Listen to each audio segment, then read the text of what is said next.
आणि आता या बुलेटिनमध्ये पुढच्या अर्ध्या तासात पाहूयात बातमी 36 जिल्ह्यांची।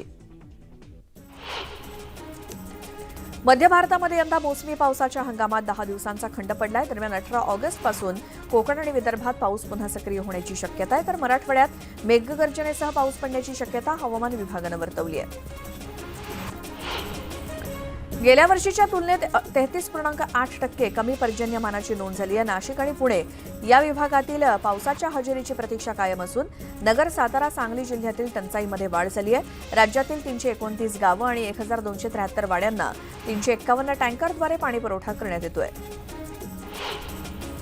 मुंबईला पाणीपुरवठा करणाऱ्या 7ही तलावात 12,07,363 दशलक्ष लिटर पाणी जमा झाले। हे पाणी पुढील 317 दिवस म्हणजेच पुढील वर्षी 15 जूनपर्यंत पुरणार आहे। यातच मुंबईला पाणीपुरवठा होणाऱ्या तलाव क्षेत्रात जुलैपर्यंत जोरदार पाऊस झालाय, त्यामुळे 7 पैकी 4 तलाव याआधीच ओसंडून वाहू लागले।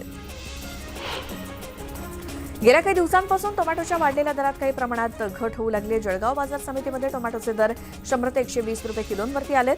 होलसेल बाजारात 60 ते 80 रुपये किलो दरानं टोमॅटो मिळत आहेत, त्यामुळे टोमॅटोसह सर्वच भाजीपाल्यांच्या दरात काही प्रमाणात चढउतार पाहायला मिळत आहे। गोंदिया जिल्ह्यात पावसानं उसंत घेतल्यानं बाजारपेठेत टोमॅटो मालाची आवक दुप्पट झाली आहे। आठवड्याभरापूर्वी 150 ते 160 रुपये प्रति किलो दरानं खरेदी कराव्या लागणाऱ्या टोमॅटोचा दर आता 50 रुपये किलोवरती आल्यानं सर्वसामान्य ग्राहकांनी समाधान व्यक्त केलंय। नाशिक जिल्ह्यातील कांदा उत्पादक शेतकऱ्यांसाठी केंद्र सरकारनं मोठा निर्णय घेतलाय। राज्यातील बाजार समित्यांमधून आणखी 2 लाख मेट्रिक टन कांदा खरेदी केला जाणार असल्याचं मंत्री भारती पवार यांनी सांगितलं आणि या निर्णयामुळे कांदा उत्पादक शेतकऱ्यांना मोठा दिलासा मिळणार आहे। भाजीपाल्यापाठोपाठ आता केळीच्या दरात सुद्धा वाढ झाली। केळीच्या किमती 100 रुपयांपर्यंत वाढल्या आहेत। मागणी आणि पुरवठ्यातील चढउतार यामुळे किमती वाढल्याचं सांगितलं जात आहे। आगामी सणासुदीच्या काळात केळ्यांसह इतर फळांच्या दरात सुद्धा मोठी वाढ होण्याची शक्यता आहे। शेतकऱ्यांकडून खरीप पीक विमा योजनेला उदंड प्रतिसाद मिळाला आहे, त्यामुळे राज्य सरकारला सुमारे 5,500 कोटींचा हप्ता विमा कंपन्यांना द्यावा लागणार आहे।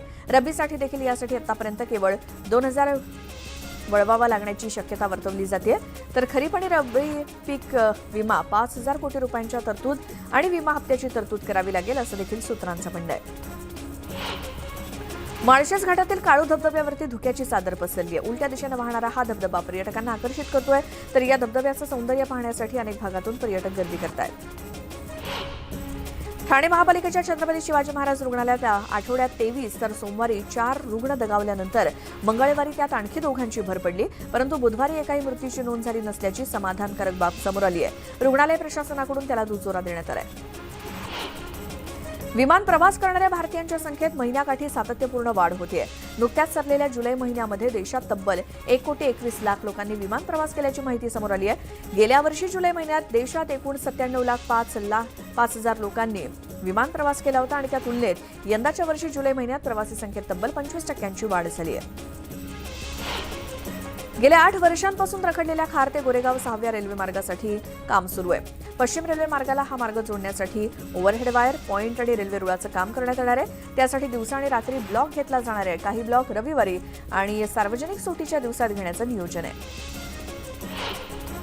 बहुप्रतीक्षित उरण ते खारकोपर लोकल सेवा ऑगस्ट महिन्यातच सुरू होईल, अशी माहिती खासदार श्रीरंग बारणे यांनी दिली। पंतप्रधान नरेंद्र मोदींच्या हस्ते याचं उद्घाटन होणार असून त्यासाठी पुढील आठवड्यात दिल्लीमध्ये जाऊन पंतप्रधानांची भेट घेणार असल्याचं उरणचे आमदार महेश बालदी यांनी सांगितलं आणि त्यामुळे उरणकरांच्या आशा पुन्हा एकदा पल्लवित झाल्या।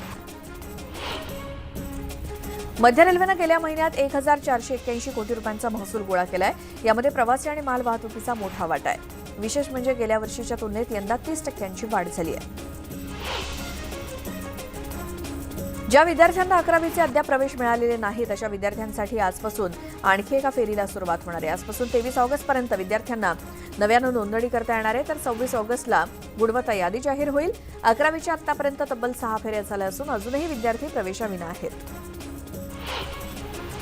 वैद्यकीय शिक्षण विभागाच्या अधिपत्याखालील 18 वैद्यकीय आणि दंत महाविद्यालयांची संलग्न रुग्णालयात आता जेनेरिक औषधं मिळणार आहेत। त्यासाठी केंद्र सरकार पुरस्कृत बहुराज्यीय सहकारी संस्थेची नियुक्ती केलेली आहे। त्यामुळे जे रुग्णालयात सुद्धा आता ही औषधं मिळणार असून विशेष म्हणजे ही औषधं ब्रँडेड औषधांपेक्षा स्वस्त असल्यामुळे 50% स्वस्त असल्याचं सांगितलं जात आहे। सोलापूर महापालिका कर्मचाऱ्यांच्या महागाई भत्त्यामध्ये 3% वाढ करण्यात आली आहे। सोलापूर शहराच्या विकास आणि नागरी सुविधा पुरवण्यामध्ये सर्वच कर्मचाऱ्यांनी चांगलं योगदान दिलंय, त्यामुळे महागाई भत्त्यात वाढ करत असल्याचं आयुक्तांनी सांगितलं। तुळजाभवानी मातेच्या मौल्यवान अलंकार गायब प्रकरणी कार्यवाहीला जाणीवपूर्वक विलंब होत असल्याचा आरोप पुजारी समितीनं केलाय. या प्रकरणामध्ये जबाबदार असलेल्यांना पाठीशी घातलं जात असल्याचा आरोप करण्यात येतोय. तातडीनं संबंधितांवरती कारवाई करावी अशी मागणी सरकारकडे करण्यात आली आहे.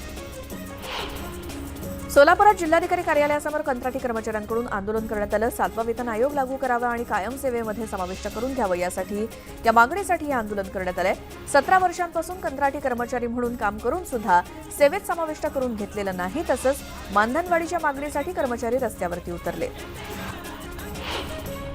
राष्ट्रवादीच्या फुटीनंतर शरद पवारांची दुसरी सभा बीड शहरातील पारस नागरी मैदानामध्ये होणार आहे आणि या सभेला जयंत पाटील, जितेंद्र आव्हाड यांच्यासोबतच राष्ट्रवादीचे नेते उपस्थित राहणार आहेत. बीडमध्ये रॅली काढत शरद पवारांचं जंगी स्वागत केलं जाईल.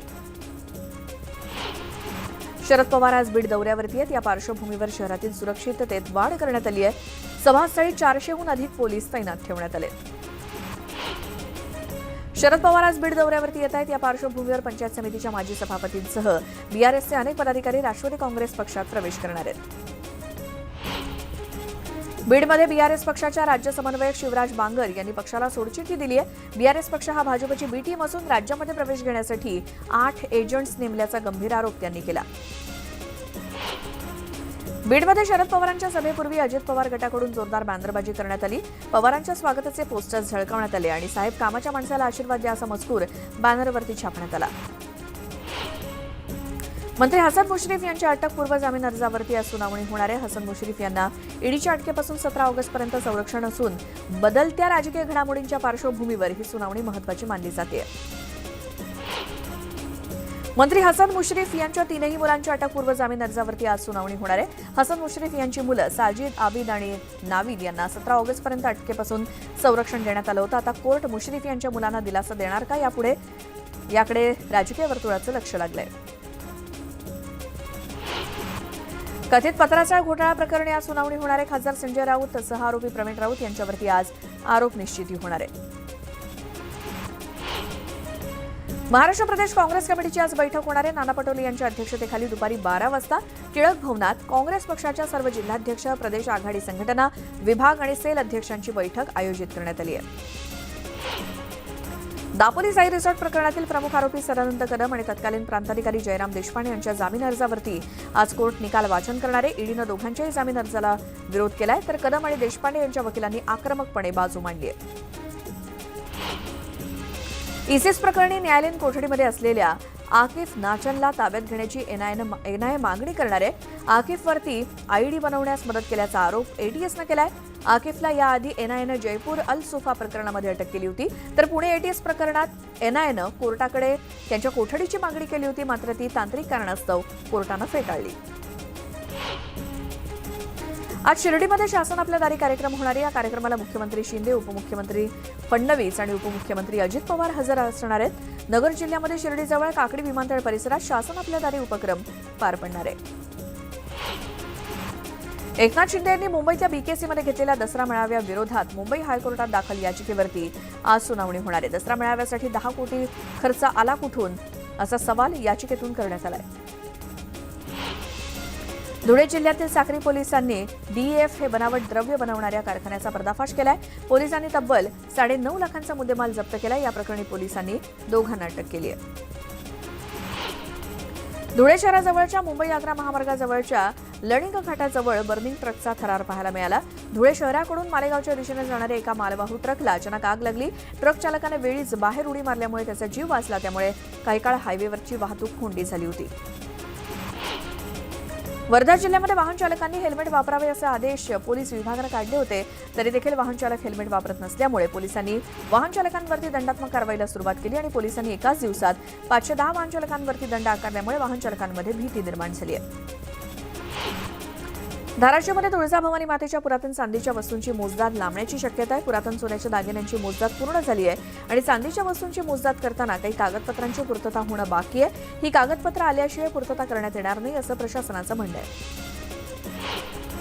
धुळेकर नागरिकांनी महानगरपालिकेच्या मालमत्ता कराचे तब्बल 75 कोटी रुपये थकवलेत.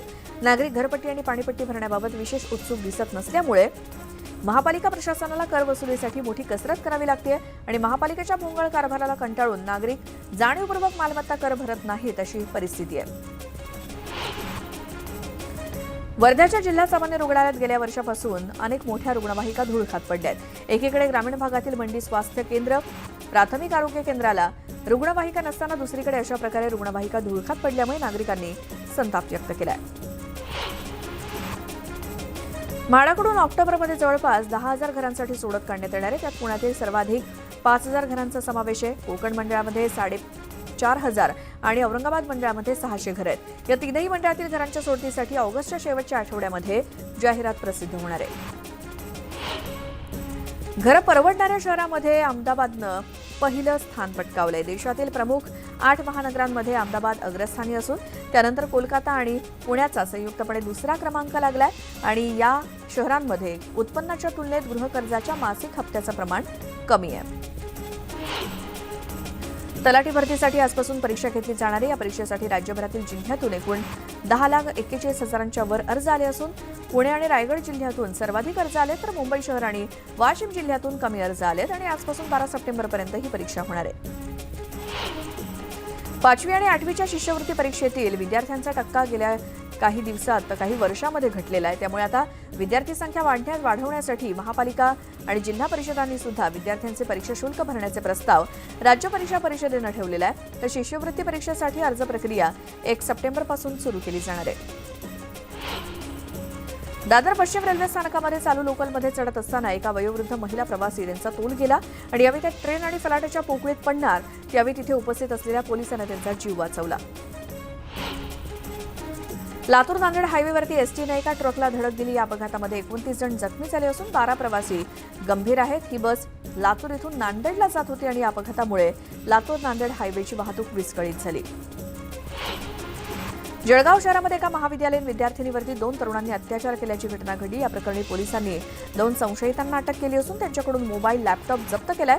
या मुलांनी इतर काही मुलींना सुद्धा ब्लॅकमेल केलं असण्याची शक्यता आहे। आगामी लोकसभा निवडणुकीसाठी काँग्रेसकडून जळगाव आणि रावेर लोकसभा मतदारसंघाची चाचपणी करण्यात आली। काँग्रेसचे नेते सुनील देशमुख यांच्या उपस्थितीमध्ये रावेर आणि जळगाव लोकसभेची आढावा बैठक झाली। या बैठकीमध्ये दोन्ही लोकसभा मतदारसंघातील पदाधिकारी उपस्थित होते। खदाडीमध्ये पोहण्यासाठी गेलेला 17 वर्षांचा मुलगा बुडल्याची घटना घडली। हा मुलगा मित्रांचा पोहण्यासाठी गेलेला असताना पाण्याचा अंदाज न आल्यामुळे तो बुडला। जळगाव जिल्ह्यातील अमळनेर इथली घटना आहे। रिझर्व्ह बँक ऑफ इंडिया आजपासून सार्वजनिक तंत्रज्ञान प्लॅटफॉर्म अर्थात पब्लिक टेक प्लॅटफॉर्मचा पायलट प्रोजेक्ट सुरू करणार आहे। रिझर्व्ह बँक इनोव्हेशनच्या हबच्या माध्यमातून सहज कर्ज उपलब्ध करता येणार आहे आणि रिझर्व्ह बँकेचे गव्हर्नर शक्तिकांत दास यांनी याबाबतची माहिती दिली। सावित्रीबाई फुले पुणे विद्यापीठाच्या शैक्षणिक कामकाजाचे प्रमुख असलेल्या प्रकुलगुरू पदाची निवड रखडलेली आहे। कुलगुरूंची निवड होऊन 2.5 महिने उलटल्यानंतरही विद्यापीठाला प्रकुलगुरू मिळालेले नाहीत। त्यामुळे प्रकुलगुरूंची निवड कधी होणार असा प्रश्न उपस्थित झालाय। छत्रपती संभाजीनगरमध्ये जुलै अखेरपर्यंत मनपाला 140 कोटी रुपयांचं देणं आहे। वसुली मात्र केवळ 68 कोटी रुपये झाल्यामुळे ही देणी कशी द्यावीत असा प्रश्न प्रशासकांसमोर उभा आहे। त्यामुळे ही देणी देताना निधीची कमतरता जाणवत असल्यामुळे काटकसरीचं धोरण राबवावं लागणार आहे असं स्पष्ट करण्यात आलंय। मुंबईत डेंग्यू आणि मलेरियाचे रुग्ण आढळत असल्यामुळे पालिकेच्या माध्यमातून घरोघरी शोध मोहीम घेऊन डास उत्पत्तीची ठिकाणी नष्ट करण्यात येत आहेत। त्यामध्ये वेगवेगळ्या आस्थापना आणि कार्यालयांना भेटी देऊन कार्यवाही केली जाते। देशातील लाखो छोट्या व्यावसायिकांना कौशल्य प्रशिक्षणासह आर्थिक हातभार देण्यासाठी केंद्रीय मंत्रिमंडळाने विश्वकर्मा योजनेला मंजुरी दिली। या योजनेद्वारे 1 लाख रुपयांपर्यंतचं कर्ज अवघ्या 5% व्याजदरानं उपलब्ध केलं जाईल। सरकार या योजनेवरती 5 वर्षात 13,000 कोटी रुपये खर्च करणार असून त्यांचा 30 लाख कुटुंबियांना थेट फायदा होणार आहे। आमदार बच्चू कडू हे आज गोंदिया जिल्ह्याच्या दौऱ्यावरती येत आहेत आणि जिल्हा परिषद समाज कल्याण विभागाद्वारे शिबिर आयोजित करण्यात आले। याला बच्चू कडू हजेरी लावतील तर दिव्यांग कार्ड, दिव्यांग प्रमाणपत्र यांच्या नोंदणीसह विविध साहित्याचं वाटप या कार्यक्रमाद्वारे दिव्यांग बांधवांना मार्गदर्शन केलं जाईल। संभाजीनगर जिल्ह्यातील सोयगाव वनक्षेत्रामध्ये एक बिबट्या मृतावस्थेत आढळला। या बिबट्याचे वय 4 वर्ष असून त्याचा नेमका मृत्यू कशामुळे झाला याचा तपास वन विभाग करत आहे। जिल्ह्यात मागील 2 वर्षांमध्ये 24 बिबट्यांचा मृत्यू झालाय। वर्ध्याच्या बजाज चौकामध्ये बांधण्यात येत असलेला रेल्वे उड्डाण पूल 15 ऑगस्टला वाहतुकीसाठी खुला करण्यात येणार होता। खासदार रामदास तडस यांनी पुलाच्या बांधकामाची पाहणी केली। यावेळी त्यांना बांधकाम विभागाने दिलेले हे आश्वासन फोल ठरल्यामुळे वाहन चालकांची निराशा झाली आहे। इथे एक छोटासा ब्रेक घेऊन लगेच परत येऊयात. पाहत राहा न्यूज 18 लोकमत.